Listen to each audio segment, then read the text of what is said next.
Alrighty now. This is going to be a little bit lengthy video. I wanted to make a video showing exactly what I'm doing with this pitch shifting stuff so I can sing in a higher key. I don't know why I've got an hourglass thing going here. I don't think this is recording. I think there's something going on with my G-force experience. I'm having a bad experience. What is everything? Hourglass on everything?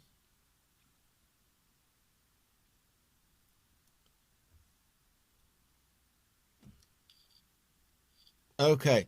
All right. Maybe now it's working. I hope. So, I told the guy I would show him how I did this pitch shifting stuff where I shift my voice higher so I can sing in higher key, higher register without straining and sounding bad. Because, you know, if you sing in a comfortable key, you're going to have more control and everything. And, well, that's that. All right. So let's try to make this as quick as possible. All right. I have my digital audio workstation open. It's called Reaper. It's like Pro Tools or Audacity or whatever. And you can see we have sort of some controls on the left for every track that I want to have in my project. I can add tracks, subtract tracks, whatever.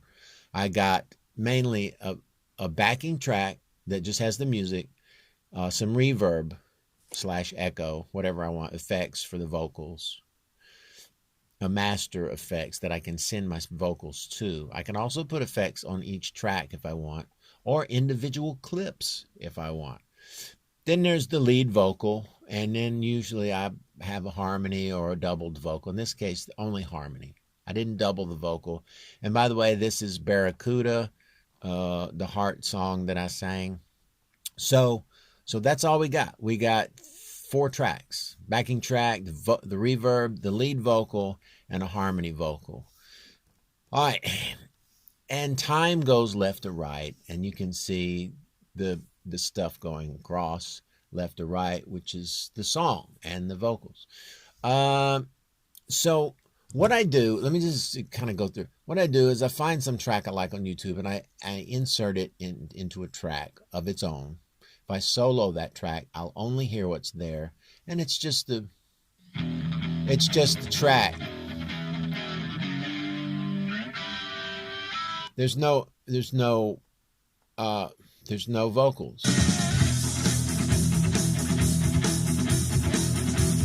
You get it? So there it is. Now what I do, I hit this effects button. I add a pitch shifter to pitch it down the number of semitones I want to enable me to sing it in that key. Then I sometimes add some EQ or whatever I want to add to do whatever I want to do. In this case, it wasn't bright enough for my taste, so I did a little multiband compression where I boost some frequency ranges by compression instead of EQ. Then I added a noise reduction here, but it only comes on in certain parts where the band stops. There was a bunch of amp hum, so I got rid of that with this noise reduction by using subtraction, and it's more complicated than I can talk about at this point. Just know that the music's there, and I've pitched it down by 9 semitones. That's a hell of a lot. But let's click that, and now you're going to hear exactly how low it is as I'm singing it, recording it. We'll just solo that. That's low.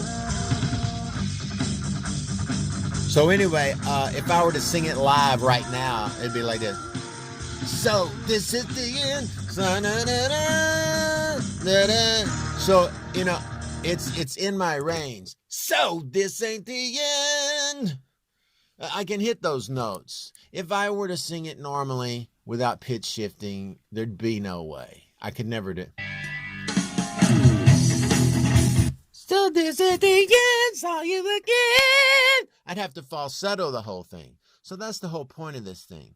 All right, so we got the pitch shifting. and it takes the music down to a place where I can actually sing it. And so we'll just let's leave the pitch shifting on for now. All right, and then I make a track for the vocal. Now I'm going to let you hear this embarrassing sound without the effects and the pitch shifting and with the music. It's not going to sound great, but this is how it sounds while I'm recording it. Maybe I should let you hear like a better part. Find a good part. Here we go. Yeah, this is a little. Oops, sorry. I gotta unpitch my vocal thing. I usually do like maybe a compression EQ. I'll leave those two on, or EQ and multiband compression. Okay, here we go. This ought to sound better. If the real thing don't do the trick, no, you better make up something quick. So you see, it's I'm singing it perfectly fine. There's no auto-tune. There's nothing on it right now. You're gonna burn, burn, burn, burn. I was a little flat on that first burn. You're gonna burn, burn, burn. Let me show you what I would do if auto-tune didn't fix it just that little bit. What I would do, I would zoom way into that syllable burn, which is right here. Make some clips out of it by hitting the S key on my keyboard. Right click, go into properties, and just turn it. I normally boost my pitch by about 0.2 because I tend to sing a little flat in the headphones, which obviously there's 0 right here now. So if I push that up by, let's do 2 on that one. Let's do, I probably didn't, yeah, see, I didn't adjust for that. And so I was just letting auto-tune do it automatic. So now it shouldn't be so flat. You're gonna see, now it's in key, now it's in pitch, but auto-tune would help with that a little bit. But I can do it manually, as I just did. So there you go. That's how it sounds while I'm recording it.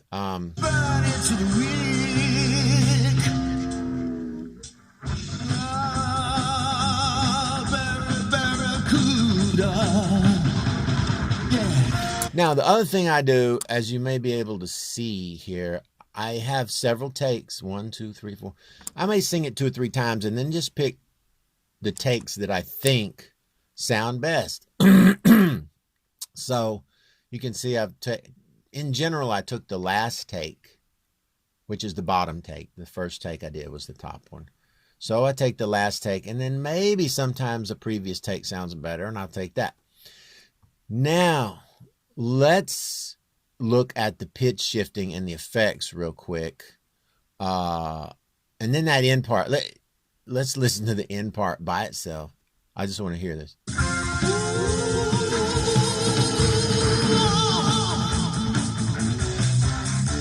So now, if I were to put everything back, it just sounds, I'll leave the noise off. It just sounds pretty amazing with all the effects and the pitch shift.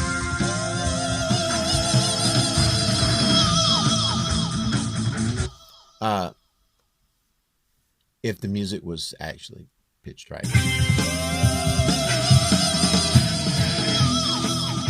All right, so it's a process. That's all. It's a process. So let's just start with this last line again. All right, so here's my effects chain. I pitch it first, and we'll talk about that the most. I pitch it down. In this case, it's not 9 here because I've screwed up my envelope. It's where is it? It's right here. So my envelope is a little bit off. It should be 9.00, but I've got a note in there that's not precisely 9, and that's causing it to be flat, which is another reason it's flat. The formant is how I get my voice to sound normal after the pitching. If I pitch it up by 9, I need to pitch it down by roughly 9. 8 in this case, because I wanted it to sound a little more feminine and light and clear. So I just pitched it by -8. 8 roughly on the formant. So whatever you go up by here, you got to go down by here to get a natural. But doing the formant back down causes a bunch of unclarity and digital artifacts because the pitch shifter just can't do that much and it's not that smart. So I have to compensate for that. Now I do have auto tune on here. I got it set about half and relaxed so it doesn't try to auto tune every little vibrato. So I put a little bit of auto tune on there. I don't use this thing because it doesn't sound good to my ear. And then I compress it a good bit. More of a limiting, actually. 10 to 1 and, you know, minus 25, whatever. None of that means anything because you could be recording louder. You'd have to change the threshold. EQ, I just normally boost a little high end, 5K, whatever. I chose like 3.5K because I didn't want too many high ends on this because it was an older sounding recording. Multiband compression. This is where I try to get the clarity back. If I turn it off, let's just solo this track and let you hear it with it off. This would be everything with the multiband compression off, which is kind of how I'm compensating a little bit, plus the high end. If the real thing don't do the trick, no, you better make that something quick. All right, now let me add that and see if it's a little more clear.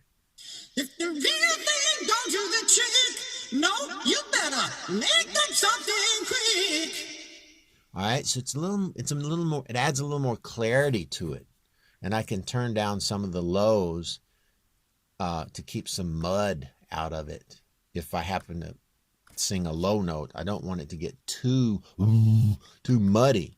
So that's why you see these lower, because I'm trying to beat down those frequencies from 300 back quite a bit. And it also depends on whether you have auto makeup on, because if you click that button, it's going to want to push those frequencies all the way up again, and I just want to beat them down.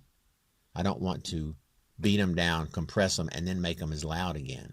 So I leave that off. But here, maybe, see on this one, that's the bite right there. So I do have that on because I want that to be present at all times. So it sounds like she has that bite in her voice throughout the whole song. All right, so the effects go pitch first, auto tune it next, compress it, equalize it, run the multiband compressor after the EQ, which beats down any of this EQ. You may push that way up, it's still going to compress it.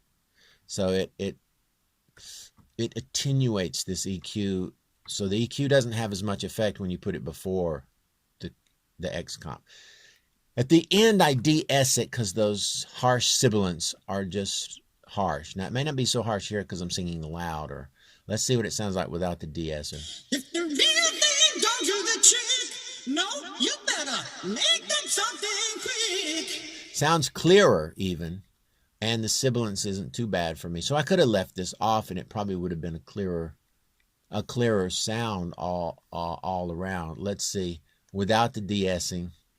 If the real thing don't do the trick, no, you better make that something quick. You're gonna find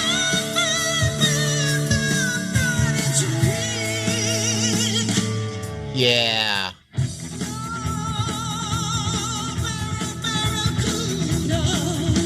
So in this case, I probably could even got a better effect by leaving the de-esser off.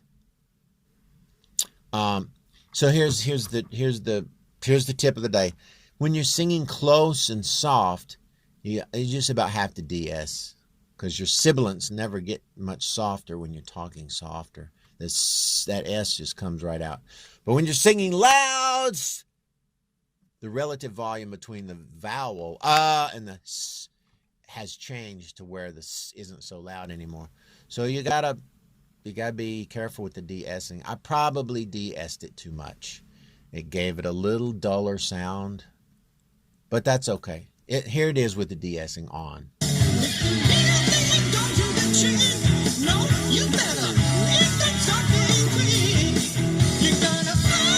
So it sounds fine. It's a little clearer without the de-essing. Then the delay here is just for that last That's it. The delay just sits there doing nothing the whole song. Here he is. You see the bypass envelope is set to bypass until that last ooh, ah, and there it is right there. Right there. And then when I play that, I turn, right before that happens, I turn the delay on.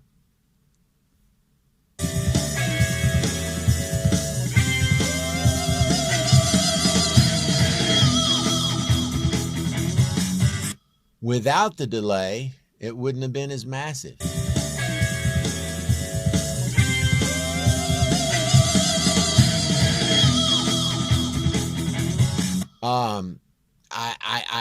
I meant to say, without the delay, I did the harmony tracks to the lead track. I mean, come on, man.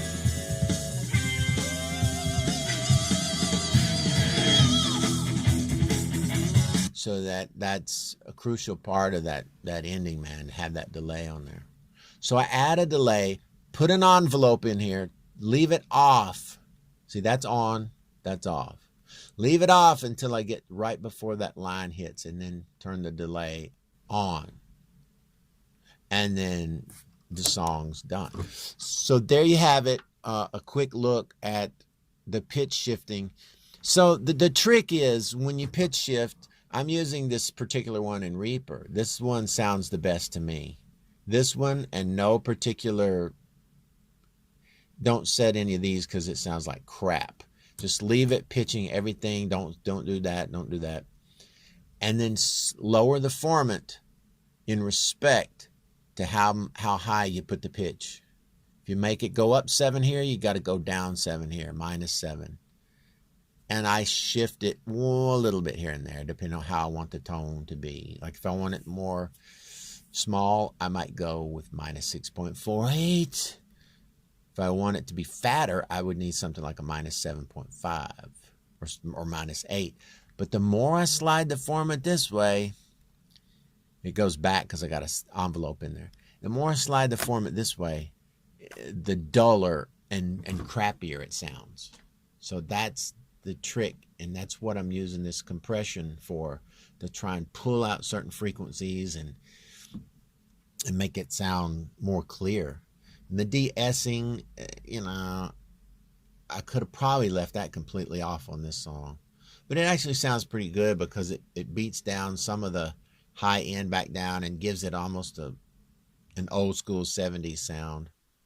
What else? That's it. All these little lines are just envelopes, automation. All of this is automating. I'm automating the key. The key actually changes in this song quite a bit, actually, from E major to E minor. So I have to make those changes, or the auto-tune will not be doing what you want it to do. So these are just automations. I want more or less auto-tune. That's what this envelope is here. So not much auto-tune on that for some reason. Mainly in the middle for most of the song. I could push it all the way up, and then it would sound like a keyboard. So yeah, for people that are auto-tune. I mean, you basically heard that last part is pretty much right. Let me turn the auto-tune off. Can I turn it off that way, or do I have? I think I can leave it off that way.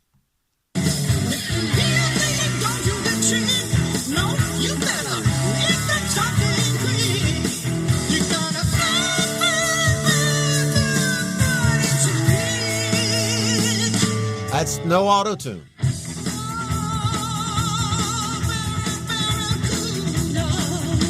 I mean, that's no auto-tune. And it sounds perfectly in tune to me. I don't know what your ears are telling you, but I just put auto-tune on there, just, I don't know, out of habit, really. I guess that's it. Then I got some old crap I just slid to the right of the song, and I wanted to keep it for some reason, maybe for comparison's sake. So there it is. Put your backing track in, pitch it down, sing it a few times, chop it up, pick the best ones, adjust your volumes if needed, add some compression, EQ, reverb. What kind of reverb did I put on here?